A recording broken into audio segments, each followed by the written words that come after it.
എൻ്റെ പേര് സിനി. ഞാൻ കോട്ടയം പൊൻകുന്നത്തുനിന്ന് വരുന്നു. എനിക്ക് മാതാവ് ഈശോയും തന്ന അനുഗ്രഹങ്ങൾ ഇവിടെ സാക്ഷ്യപ്പെടുത്തുന്നതിന് മുമ്പായി ഹൃദയത്തിൽ നിന്ന് തന്നെ എനിക്കൊരു മാപ്പ് അപേക്ഷിക്കാനുണ്ട്. എന്താണെന്ന് ചോദിച്ചാൽ, ഞാൻ 2019 ഉടമ്പടി എടുത്ത ഒരാളാണ്. ഞാൻ ജോലി ചെയ്യുന്ന ഒരു സ്ഥാപനത്തിലെ ഒരു ചേച്ചി മുഖാന്തരമാണ് ഞാൻ ഇവിടെ വരുന്നത്. അങ്ങനെ വന്നു ഞാൻ ഉടമ്പടി എടുക്കാനായിട്ട് ഇവിടെ കയറി. എനിക്കിത് എന്താണെന്ന് പോലും അറിയാൻ വയ്യ. ഞാൻ കൗൺസിലിങ്ങിലെല്ലാം പങ്കെടുത്തു. ആ കൗൺസിലിംഗ് കേട്ടിട്ടും ഇതെങ്ങനെ മുന്നോട്ട് കൊണ്ടുപോകണമെന്നൊന്നും എനിക്കറിയത്തില്ല. ഞാൻ ആരോടും ഒട്ട് ചോദിക്കാനും പോയില്ല. കാരണം ഞാനൊരു ഹിന്ദു ആയതുകൊണ്ട് എനിക്ക് അത്ര അറിവുമില്ല ഇതിനെപ്പറ്റി. അങ്ങനെ ഞാൻ വീട്ടിൽ ചെന്നു. തിരി കത്തിക്കണമെന്നുള്ള ഒരു ഇത് എനിക്കറിയാം. തിരി കത്തിക്കുന്നുണ്ട്, ബൈബിൾ വായിക്കാൻ. എൻ്റെ വീട്ടിൽ അങ്ങനെ ഒരു കാര്യങ്ങളൊന്നും നടക്കുന്ന ഒന്നല്ല, വീട്ടിൽ സമ്മതിക്കത്തുമില്ല. വീട്ടുകാരെതിർത്താലും ഞാൻ 2 നേരം തിരി കത്തിച്ച് ഞാൻ പ്രാർത്ഥിക്കുന്നുണ്ടായിരുന്നു. പക്ഷേ ഈ ഉടമ്പടിയുമായി കഷ്ടി 1.5 മാസം മാത്രം എനിക്ക് മുന്നോട്ട് പോകാൻ സാധിച്ചുള്ളൂ. അപ്പോഴത്തേക്ക് അവിടെ നിർത്തിച്ചു എന്ന് വേണം പറയാനായിട്ട്. ഇതിവിടെ നടത്തത്തില്ല എന്ന് വീട്ടുകാർ സഹിതം പറഞ്ഞു കഴിഞ്ഞു. അങ്ങനെ ഞാൻ ഇതിനെപ്പറ്റി അതവിടെ ഞാൻ ഉപേക്ഷിച്ചു എന്ന് വേണം പറയാനായിട്ട്. ഞാൻ പൂർണ്ണമായിട്ട് ഇങ്ങനൊരു സംഭവം ഞാൻ മറന്നു. എൻ്റെ മനസ്സിൽ മാതാവെന്നുള്ളൊരു ഇതുപോലും ഞാൻ മറന്നു. പക്ഷേ ഞാൻ ആ കാശുരൂപം, ഉടമ്പടി എടുത്ത കാശുരൂപം ഞാൻ സൂക്ഷിച്ച് എൻ്റെ ഒരു പേഴ്സിൽ വെച്ചിട്ടുണ്ടായിരുന്നു. ആ പേഴ്സ് ഞാൻ എന്നും അലമാരിക്കകത്ത് ഞാൻ തന്നെ വെച്ചു. അത് അവിടെ തന്നെ ഇരുന്നു. എനിക്ക് യൂറിനറി ഇൻഫെക്ഷൻ വരുന്ന ഒരാളായിരുന്നു. അങ്ങനെ എനിക്ക് ഒരു പ്രാവശ്യം അത് വന്ന് കൂടിപ്പോയി. വളരെ ഭയങ്കരമായ ഒരു അവസ്ഥയിലായിപ്പോയി. ഞാൻ 9 ദിവസം ഹോസ്പിറ്റലിൽ അഡ്മിറ്റ് ചെയ്തെന്നെ. അപ്പം സത്യം പറഞ്ഞാൽ ഡോക്ടർമാര്, നേഴ്സുമാര് മരുന്ന് വെക്കാൻ പോലും സമ്മതിക്കാത്ത ഒരു അവസ്ഥയിൽ ഞാൻ കരഞ്ഞുകൊണ്ട് രാത്രിയും പകലും പറയുവാണെങ്കിൽ കഴിയുമായിരുന്നു.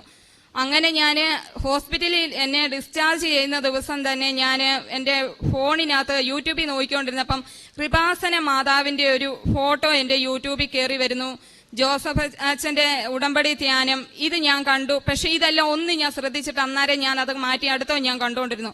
പിറ്റേ ദിവസം വീട്ടിൽ ചെന്നപ്പം ഞാൻ ഇതെല്ലാം കഴിഞ്ഞ് കിടന്നു കഴിഞ്ഞപ്പോൾ എൻ്റെ മനസ്സിൽ പെട്ടെന്ന് മാതാവിൻ്റെ ഒരു ഓർമ്മ വന്നു. ഞാൻ പിടിയിന്ന് പേഴ്സ് തുറന്ന് ഉടമ്പടി കാശുരൂപം എടുത്ത് ഞാൻ നോക്കി. അപ്പൊ എന്റെ മനസ്സിൽ പറയുന്നു, ഈ ഉടമ്പടി നീ പൂർത്തീകരിക്കണമെന്ന് പറയുന്നു, ശക്തമായി തന്നെ പറയുന്നു. ഞാൻ പറഞ്ഞു, മാതാവേ, എനിക്ക് തെറ്റ് പറ്റിപ്പോയി. ഞാൻ ഇവിടെ വന്ന് വീണ്ടും ഈ ഉടമ്പടി എടുത്ത് ഞാൻ പൂർത്തീകരിച്ചോളാം. അതിന്റെയാണ് എനിക്ക് ഈ അനുഭവിച്ചത് എല്ലാം എന്ന് മനസ്സിലായി. ഇതിനോട് ഇവിടെ ഉടമ്പടിക്ക് വരുന്നതിന് മുമ്പ് തന്നെ എനിക്കും എൻ്റെ ഭർത്താവിനും ജോലി ഇല്ലാതിരിക്കേണ്ട ഒരവസ്ഥ വരെ വന്നുപോയി. ഞങ്ങൾക്ക് കുറച്ച് കടങ്ങൾ അധികം ഉള്ള ഒരു കൂട്ടത്തിലായിരുന്നു. എന്ത് ചെയ്യണമെന്നറിയത്തില്ല. അങ്ങനെ ഞാൻ ഇവിടെ വന്നു, ഉടമ്പടി എടുത്തു. ആദ്യ നിയോഗം തന്നെ എൻ്റെ ഭർത്താവിന് ഒരു ജോലി വേണമെന്നായിരുന്നു ഞാൻ പറഞ്ഞത്. കാരണം ഇതെല്ലാം നമുക്ക് മുന്നോട്ട് പോകാൻ നമുക്ക് ഒരു നിവൃത്തിയില്ലാത്തൊരു ഘട്ടം വന്നു. അങ്ങനെ 25,000 രൂപയുടെ ഒരു ജോലി വേണമെന്ന് ഞാൻ പറഞ്ഞു. മാതാവിനോട് ഞാൻ അത് പറഞ്ഞു. എനിക്ക് ഉടമ്പടി എടുത്ത് കൃത്യം 1 മാസമായപ്പം തന്നെ അതേ ശമ്പളത്തിൽ എൻ്റെ ഭർത്താവിന് ഒരു നല്ലൊരു സ്ഥാപനത്തിൽ ജോലിക്ക് കയറാനായിട്ട് മാതാവ് അനുഗ്രഹിച്ചു. അത് കഴിഞ്ഞ് ഈ ഉടമ്പടി എടുത്തു കഴിഞ്ഞപ്പം 2 മാസമായപ്പോഴേക്കും എൻ്റെ വയറ്റിന് ഒരു തടിപ്പും വേദനയും എല്ലാം അനുഭവപ്പെട്ടു.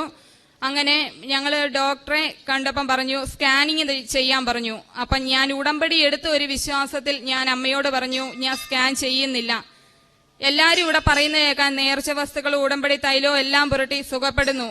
അതുപോലെ ഞാൻ പറഞ്ഞു, എന്റെ വിശ്വാസത്തിൻ പ്രകാരം ദൈവം എന്നെ സുഖപ്പെടുത്തുവാണെങ്കിൽ എനിക്ക് അത് മതിയെന്ന് പറഞ്ഞ് ഞാൻ ഇന്നേ വരെ ഈ സ്കാനിങ് ഞാൻ നടത്താതെ ഞാൻ വീട്ടിൽ വന്ന ഉടമ്പടി തൈലം എൻ്റെ വയറിൽ കുരിശ് വരച്ച് വരട്ടി പ്രാർത്ഥിച്ചു. ഞാൻ പറഞ്ഞു, ഈശോയെ മാതാവേ, എനിക്ക് അധികം ഒന്നും അറിയത്തില്ല പറയാനായിട്ട്, എങ്കിലും ഒന്ന് ഞാൻ പറയാം. എന്റെ കൈകളാൽ ഈ തൈലം ഞാൻ പുരട്ടുമ്പോൾ അങ്ങയുടെ കൈകളാൽ എന്നെ സുഖപ്പെടുത്തി തരണമേ എന്ന് ഞാൻ പറഞ്ഞ് പ്രാർത്ഥിച്ച് 3 ദിവസം ആയപ്പോഴേക്കും എനിക്ക് അങ്ങനെയൊരു സംഭവമില്ല. എൻ്റെ ബ്ലീഡിങ്ങിൽ നിന്നു എനിക്ക് ഒരു കുഴപ്പമില്ലാതെ എനിക്ക് സുഖപ്പെടുത്തി തന്നു. അങ്ങനെ ഞാൻ 2ാമത് ഇവിടെ വന്ന് നിയോഗം വെച്ചു. അപ്പൊ ആ നിയോഗം വെക്കുന്നതിന് മുമ്പ് എനിക്കുണ്ടായിരുന്നു. അപ്പം കുറച്ചു പേരൊക്കെ ഇവിടെ പറയുന്നത് ഞാൻ സാക്ഷ്യങ്ങളിലൊക്കെ കേൾക്കാം, പിന്നെ അമ്മമാരെ ഓരോന്ന് ശുശ്രൂഷിക്കാനൊക്കെ പോകുന്ന കാര്യങ്ങളൊക്കെ. അങ്ങനെ ഞാൻ 2ാമത് ഉടമ്പടി വന്നെടുത്തു കഴിഞ്ഞപ്പം ഇവിടെ ഓൾഡ് ഏജ് ഹോമിൽ പോയി അമ്മമാർക്ക് വേണ്ട കാര്യങ്ങളെല്ലാം ചെയ്തു കൊടുക്കുന്നു.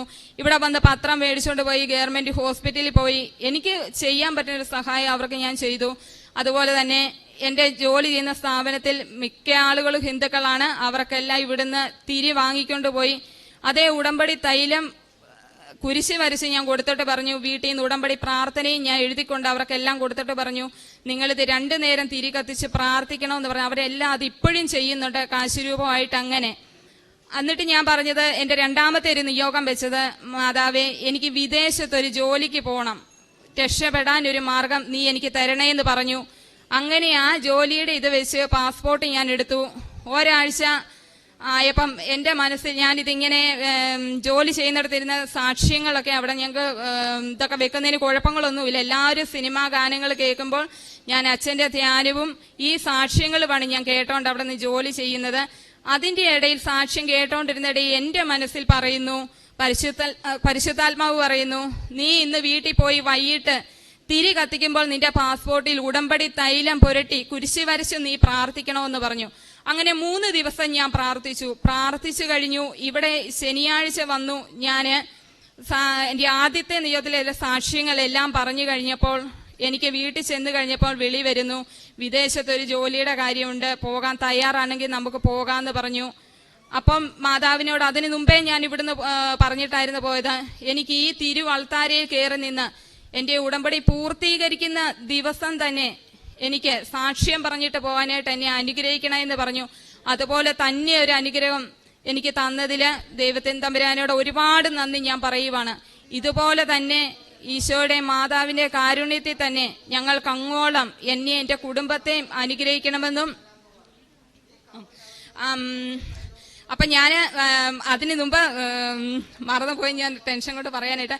അതിനു മുമ്പ് ഞാൻ ഇവിടെ വന്ന് പ്രാർത്ഥിച്ചൊരു ദിവസം പോയപ്പോഴും വീട്ടിൽ ചെന്ന് തിരി കത്തിച്ച് പ്രാർത്ഥിച്ച് കഴിഞ്ഞ് വൈകുന്നേരമായപ്പോൾ എന്നോട് ഓൾഡ് ഏജ് ഹോമിൽ ഞാൻ അവിടെ പോകുന്ന മദറിനോട് പറഞ്ഞിരുന്നു, ഇതുപോലെ ഞാൻ പാസ്പോർട്ട് എടുത്തിട്ടുണ്ട്, എനിക്ക് എന്തെങ്കിലും ഒരു കാര്യം എവിടെന്തെങ്കിലും ശരിയാക്കി തരണമെന്ന് പറഞ്ഞു. മദർ എന്നോട് പറഞ്ഞു, മോളെ ഇതുപോലൊരു കാര്യം വന്നിട്ടുണ്ട്, നിനക്ക് പോകാൻ തയ്യാറാണോ എന്ന് ചോദിച്ചു. ഞാൻ പറഞ്ഞു എൻ്റെ ഹസ്ബൻഡുമായിട്ട് ഞാൻ ആലോചിച്ച് പറയാം, എല്ലാവർക്കും സമ്മതമാണ്, ആദ്യം വീട്ടിൽ ആർക്കും സമ്മതമല്ല, പോകാൻ പറ്റത്തില്ലെന്നുള്ള രീതി വന്നു. ഞാൻ പറഞ്ഞു, മാതാവേ എനിക്ക് പോയേ പറ്റത്തുള്ളൂ, എൻ്റെ കുടുംബത്തെ രക്ഷപ്പെടുത്തുകയും വേണം. അപ്പം എൻ്റെ വീട്ടിൽ എല്ലാവരും സമ്മതിച്ച് എല്ലാവരുടെയും സന്തോഷകരമായ ഒരു യാത്രയാകണം, നീ എനിക്ക് തരണമെന്ന് പറഞ്ഞു. അതുപോലെ തന്നെ എനിക്ക് എല്ലാ രീതിയിലും എല്ലാ അനുഗ്രഹങ്ങളും ലഭിച്ച് തന്നെയാണ് ഇന്ന് ഞാൻ പോകുന്നത്. ഒരു കുഴപ്പമില്ലാതെ എന്നെക്കാട്ടിലും കൂടുതൽ മുൻപന്തിയിൽ ഇന്ന് ഞാനിവിടെ സാക്ഷ്യം പറയാനായിട്ട് ഞാൻ ഇവിടെ വരുമ്പോൾ ഇങ്ങനെയൊരു രീതി ഞാൻ നിൽക്കേണ്ടതല്ല. കാരണം എന്നാന്ന് ചോദിച്ചാൽ, ഞാൻ ആദ്യം ഇവിടെ ഉടമ്പടി ഉഴപ്പിക്കഴിഞ്ഞ് 2ാമത് ഉടമ്പടി ഇവിടെ പുതുക്കി കഴിഞ്ഞപ്പം വീട്ടിൽ ചെന്ന് കഴിഞ്ഞപ്പോൾ എന്നെ എൻ്റെ വീട്ടിൽ കയറ്റിയില്ല. എൻ്റെ അച്ഛൻ കഥ കടച്ചു, കയറാൻ പറ്റത്തില്ല, ഇങ്ങനെ ഒരു കാര്യം ഇവിടെ നടക്കത്തില്ലെന്ന് പറഞ്ഞു. ഞാൻ അന്ന് താമസിക്കാൻ കാര്യം എന്താണെന്ന് ചോദിച്ചാൽ, ഞാൻ ഇവിടുന്ന് പത്രം വാങ്ങിക്കൊണ്ട് പോയി എൻ്റെ 2 സ്റ്റാൻഡ്, ഞാൻ ഇറങ്ങുന്ന സ്റ്റോപ്പ് കഴിഞ്ഞ് 2 സ്റ്റാൻഡ് ഇറങ്ങി അവിടെയാണ് ഞാൻ കൊടുത്തത്. ഞാൻ വീട്ടിൽ കൊണ്ട് കൊടുത്തേച്ച് പത്രമെല്ലാം കൊടുത്തേച്ച് വീട്ടിൽ വരുമ്പോഴത്തേ എനിക്ക് 8 മണി കഴിഞ്ഞു. അപ്പൊ എന്നോട് ചോദിച്ചു, നീ എവിടെ പോയെന്ന് ചോദിച്ചു. ഞാൻ പറഞ്ഞു, ഞാൻ ഇതുപോലെ പത്രം, നീ രാത്രിയിൽ എന്തിനു പത്രം വിതരണം ചെയ്യാൻ പോകുന്നേ, ഇവിടെ ഇത് നടക്കത്തില്ലെന്ന് പറഞ്ഞു. ഭയങ്കര ബഹളവും കാര്യങ്ങളും എല്ലാമായി. അങ്ങനെ ഈ കഴിഞ്ഞ ആഴ്ച ഞാൻ ഇവിടെ വരുമ്പോൾ ഞാൻ പറഞ്ഞു, മാതാവേ ഇനി ഞാൻ ഇവിടെ വരുമ്പം എൻ്റെ വീട്ടുകാർ ഇതിനെപ്പറ്റി ഒരു ബഹളം എന്നോട് വെക്കരുത്, ആ ഒരു വിശ്വാസം എനിക്ക് നഷ്ടപ്പെടുത്തില്ലെന്ന് തന്നെ ഞാൻ പ്രാർത്ഥിച്ചു. കരഞ്ഞുകൊണ്ട് പ്രാർത്ഥിക്കുന്ന എനിക്ക് നീ ചിരിച്ചുകൊണ്ട് തന്നെ ഈ അൾത്താരയിൽ നിന്ന് സാക്ഷ്യപ്പെടുത്താനായിട്ട് നീ എന്നെ അനുഗ്രഹിക്കണമെന്ന് ഞാൻ പറഞ്ഞു. എൻ്റെ വീട്ടുകാരുടെ സമ്മതത്തോടു കൂടി തന്നെയാണ്, സത്യം പറഞ്ഞ സന്തോഷത്തോടു കൂടിയാണ് അവരും പറയുന്നത്, നീ പോയി സാക്ഷ്യം പറഞ്ഞിട്ട് വരാനായിട്ട് പറയാനുള്ള ഒരു അനുമതി പോലും അവരെനിക്കിന്ന് തന്നേക്കുവാണെന്നുള്ളതാണ്. ഇതുപോലെ തന്നെ ഇനി മുന്നോട്ടും എൻ്റെ അമ്മയുടെ പ്രത്യക്ഷീകരണത്തിന് വലിയ സാക്ഷികളായി എന്നെ എൻ്റെ കുടുംബത്തെയും മാറ്റണമേ എന്ന് ഞാൻ പ്രാർത്ഥിക്കുവാണ്. അതുപോലെ തന്നെ എൻ്റെ ഭർത്താവ് ജോലിക്ക് പോയെടുത്ത് അദ്ദേഹം പോയി ഒരു 3 മാസമായുള്ള വലിയൊരു പരിചയമില്ലായിരുന്നു. അങ്ങനെ അദ്ദേഹം ഒരാൾക്ക് കടയിൽ വന്ന ഒരാൾക്ക് സാധനങ്ങൾ കടം കൊടുത്തു. അപ്പൊ അവിടുത്തെ ഉടമ പറഞ്ഞു, നിങ്ങൾക്ക് വിശ്വാസമുണ്ടെങ്കിൽ ഇത് കൊടുക്കാം, കടം കൊടുക്കാം, നമുക്ക് കുഴപ്പമില്ലെന്ന് പറഞ്ഞു. അങ്ങനെ സാധനങ്ങളുമായി അയാൾ സാധനങ്ങൾ മേടിച്ചുകൊണ്ട് പോയി. ഒരാഴ്ച കഴിഞ്ഞു, 2 ആഴ്ച കഴിഞ്ഞു, അയാളെ വിളിച്ചിട്ട് കിട്ടുന്നില്ല. അങ്ങനെ തിരക്കിയപ്പോൾ അറിഞ്ഞ എന്താണെന്ന് വെച്ചാൽ, ഇയാള് പലയിടത്തുനിന്ന് സാധനങ്ങൾ മേടിച്ചുകൊണ്ട് പോകും, പക്ഷേ ആർക്കും പൈസ ഇതുവരെ കൊടുത്തിട്ടില്ല. അദ്ദേഹം 2-3 പ്രാവശ്യം വീട്ടിൽ ചെന്നപ്പോൾ ഒരു കൈക്കുഞ്ഞുമായ സ്ത്രീ ഇറങ്ങി വന്നിച്ച് പറഞ്ഞു, ചേട്ടൻ ഇവിടെ ഇല്ല, നാളെ തരാമെന്ന് പറഞ്ഞു. അങ്ങനെ എൻ്റെ ഭർത്താവിന്റെ ശമ്പളം തടഞ്ഞു വെക്കുന്ന ഒരു അവസ്ഥ വരെ ആയിപ്പോയി. അപ്പൊ എന്നെ അങ്ങനെ ഒരു അവസ്ഥയിലാണ് അദ്ദേഹം വിളിച്ചു പറയുമ്പോൾ ഞാൻ പറഞ്ഞു, ഇവിടുന്ന് ഞാൻ ഒരു ദിവസം അദ്ദേഹം വന്നപ്പം ഉടമ്പടി ഉപ്പും തേനും ഞാൻ അദ്ദേഹത്തിന് കൊടുത്തു വിട്ടിട്ടുണ്ടായിരുന്നു. ഞാൻ പറഞ്ഞു, ആ ഉടമ്പടി ഉപ്പ് നിങ്ങൾ കൊണ്ടുപോയി വിശ്വാസ പ്രമാണം ചൊല്ലി ആ മനുഷ്യന്റെ വീടിന്റെ മുറ്റത്ത് നിങ്ങൾ ഇടണമെന്ന് പറഞ്ഞു. അദ്ദേഹം വിശ്വാസ പ്രമാണം ചൊല്ലി ആ ഉപ്പ് അവിടെ ഇട്ടു. വൈകുന്നേരം ആയപ്പോഴത്തേക്ക് തന്നെ ആ കടയുടെ ഓണറിന്റെ ഇതിലേക്ക് പൈസ അവിടെ ഇട്ട് കൊടുത്തു. അങ്ങനെ ഒരു അനുഗ്രഹം കൂടെ മാതാവ് ഞങ്ങൾക്ക് തന്നു.